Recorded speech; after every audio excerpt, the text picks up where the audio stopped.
Hey guys, what is up? This is Krazak here, and welcome back to another one of these, I guess you could call them podcasts, on the series where, basically, I find questions, try to answer them.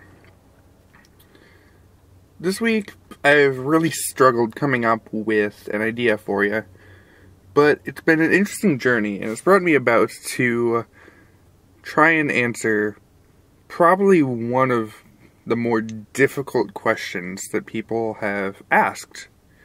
And while no, this isn't a complete answer or a total answer, as I don't think I could ever come to the final answer, quote-unquote, I do hope to at least provide some very significant headway into it as far as I go, and as far as your guys' journey in this goes. But, without further ado, let's go ahead and begin. What is the allegory of the cave? Plato wrote about three men who sat in complete darkness, with a light to their back and a wall to their front. The light at the back portrayed images, shadows of things passing by on the wall in front of them. They grew up knowing only these shadows. One of the men one day decided to search for more. He chose to leave the cave.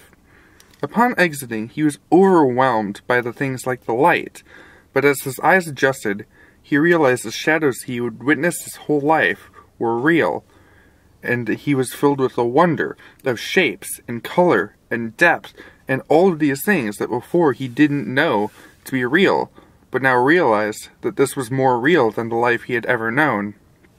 He decided to try and bring his friends out to witness this as well. Entering the cave once again, he did his best to convince his friends, but they doubted him, and in fact, claimed that he was now at a disadvantage, because going into the light, he could no longer see in the dark. Plato's allegory of the cave created a very good question. What is the nature of reality? Are we missing out on it? If we were told we were missing out, would we believe it? Would we deny it? What would we do? Over the years, there have been several takes on this, several ways to try and answer the question. Some of which have been popular movies, such as, say, The Matrix, or Inception. I'll give you the general summary, but I'm not going to try and spoil anything, so you guys shouldn't have to worry about that. This is just a general summary, but if I do spoil something for you, I apologize. These movies have been out for long enough that really you should at least understand the general premise by now. So, sorry. So for The Matrix, humanity lives a normal life. However, they have lived a fake life the whole time. When given the opportunity, the main protagonist aims to break free and discover what the truth really is, almost even fighting for it in a superhero-like fashion by the end of the movie. In Inception, a group of individuals work within dreams to manipulate, gather intel, or whatever other mission they need to accomplish. These individuals enter dreams and create layers, or false realities, and within those realities they attempt to make the dreamer believe that what they knew is false, or was false, the whole time, and that the dream they're having is actually real. And more than that, they're there to help them navigate this truth. Both of these take an interesting perspective on the allegory of the cave. One presents truth as something that can be fought for, while the other aims to create new truths. All of this begs the question, what is reality? What is truth? It may be interesting to think, as I would argue, the pursuit of the answer for truth already sets us on the right path.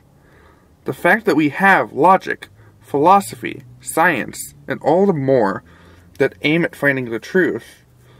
While yes, alone this falls apart, as any analogy does, or most basic statements can, if you hit them hard enough, with enough facts, information, whatever. However, I think that philosophy can help us find the answer. I think, therefore I am, is a good place to start.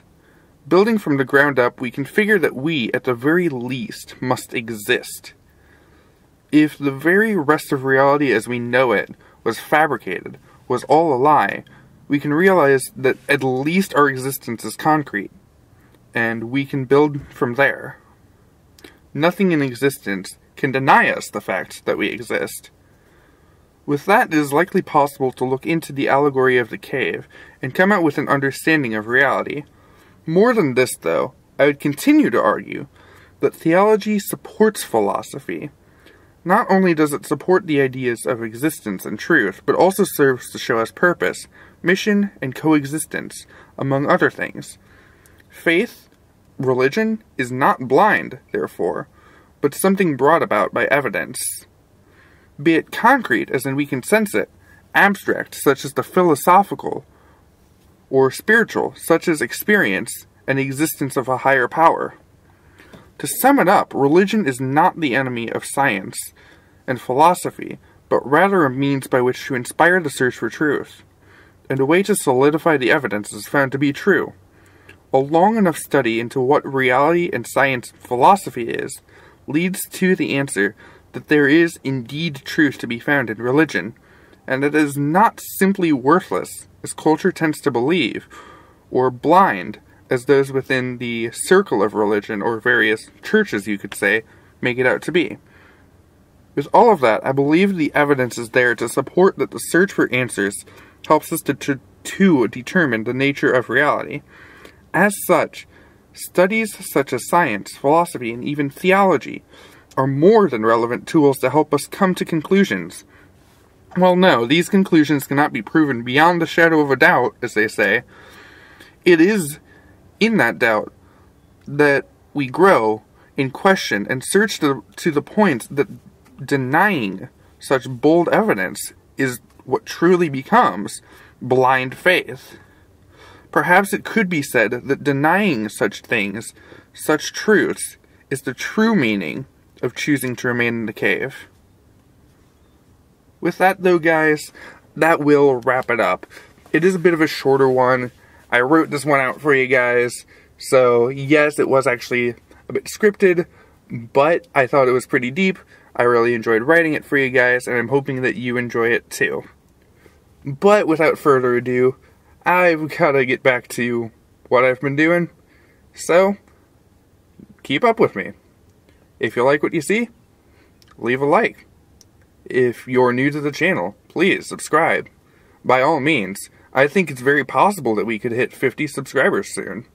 So, thank you guys for your constant support, and for actually letting me know that you guys enjoy this thoroughly. It's great. It's great to be able to share in this passion with you guys. But this will be all for today. This has been Krazak, signing out. See ya.